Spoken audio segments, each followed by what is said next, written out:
কল্পনা করুন এমন একটা দ্বীপের কথা যেখানে পা রাখলে আপনার মনে হবে আপনি পৃথিবী ছেড়ে অন্য কোনো ভিন গ্রহে বা এলিয়েনদের দুনিয়ায় চলে এসেছেন, যেখানে গাছের ডাল কাটলে পানি নয় বরং টকটকে লাল রক্ত ঝরে। ডাইনোসরদের যুগের পর থেকে যে দ্বীপের প্রকৃতি বাইরের পৃথিবী থেকে সম্পূর্ণ বিচ্ছিন্ন হয়ে আছে। হ্যাঁ, আমরা বলছি ভারত মহাসাগরের বুকে লুকিয়ে থাকা পৃথিবীর সবচেয়ে রহস্যময় দ্বীপটি সোকোত্রার কথা।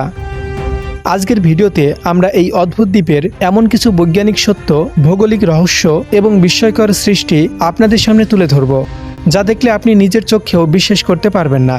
আমাদের আজকের ভিডিওতে থাকছে সোকোত্রা দ্বীপের সেই রক্ত ঝরানো ড্রাগন গাছের আসল রহস্য, কেন একে পৃথিবীর সবচেয়ে এলিয়েন দ্বীপ বলা হয় এবং এর অদ্ভুত জীববৈচিত্র্য। মধ্যপ্রাচ্যের দেশ ইয়েমেনের অংশ এবং আফ্রিকা মহাদেশের সিংখ্যাত অঞ্চলের কাছাকাছি ভারত মহাসাগরে অবস্থিত সোকোত্রা দ্বীপপুঞ্জ পৃথিবীর অন্যতম দুর্গম এবং বিস্ময়কর একটি স্থান। ভৌগোলিক ইতিহাসের দিকে তাকালে জানা যায় প্রায় ৬০ লাখ বছর আগে একটি প্রকাণ্ড ভূখণ্ড থেকে বিচ্ছিন্ন হয়ে এই দ্বীপটি সাগরের বুকে একা রয়ে যায়। দীর্ঘ সময় বাইরের পৃথিবীর মানব সভ্যতা ও বিবর্তনের ছোঁয়া না পাওয়ায় এখানকার প্রকৃতি সম্পূর্ণ নিজস্ব এবং অদ্ভুত উপায়ে বিকশিত হয়েছে, যার কারণে ইউনেস্কো ২০০৮ সালে একে একটি ওয়ার্ল্ড ন্যাচারাল হেরিটেজ সাইট হিসেবে ঘোষণা করে। এই দ্বীপের সবচেয়ে বড় ভাইরাল আকর্ষণ এবং নিদর্শন হলো এখানকার অদ্ভুত আকৃতির গাছপালা। সোকোত্রায় প্রায় ৮২৫ প্রজাতির উদ্ভিদ রয়েছে, যার মধ্যে শতকরা ৩৭% উদ্ভিদ পৃথিবীর আর কোনো দেশে বা দ্বীপে পাওয়া যায় না। এর মধ্যে সবচেয়ে বিখ্যাত হলো ড্রাগন ব্লাড বা ড্রাগনের রক্ত ছড়ানো গাছ। এই গাছগুলো দেখতে হুবহু একটি বিশালাকার মাশরুম বা উল্টানো ছাতার মতো। সবচেয়ে জাদুকরী ও রহস্যময় বিষয় হলো এই গাছের কাণ্ড বা ডালে আঘাত করলে সেখান থেকে ঘন টকটকে লাল রঙের আঠা বা রস বের হয়ে আসে, যা দেখতে একদম মানুষের রক্তের মতো।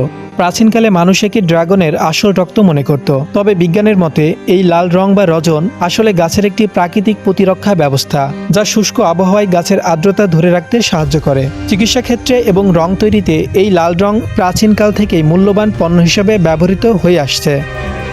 গাছপালা ছাড়াও সোকোত্রা দ্বীপের প্রাণীজগৎ সমানভাবে অদ্ভুত।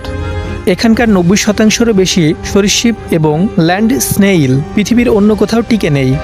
এখানে কোনো স্তন্যপায়ী বন্য প্রাণী নেই, তবে দ্বীপটি পাখির এক বিশাল স্বর্গরাজ্য। সোকোত্রার ল্যান্ডস্কেপ বা ভূপ্রকৃতিও বেশ বৈচিত্র্যময়। এখানে যেমন রয়েছে বিশাল সাদা বালুর মরুভূমি ও চুনাপাথরের মালভূমি, তেমনই রয়েছে সাগরের নীল জলরাশি আর অন্ধকার সব রহস্যময় গুহা। দ্বীপের আরেকটি অদ্ভুত উদ্ভিদ হলো ডেজার্ট রোজ বা মরুভূমির গোলাপ, যা দেখতে অনেকটা হাতির পায়ের মতো মোটা এবং এর মাথায় সুন্দর গোলাপি রঙের ফুল ফোটে, যা শুষ্ক পাথুরে মাটিতেও বছরের পর বছর বেঁচে থাকে।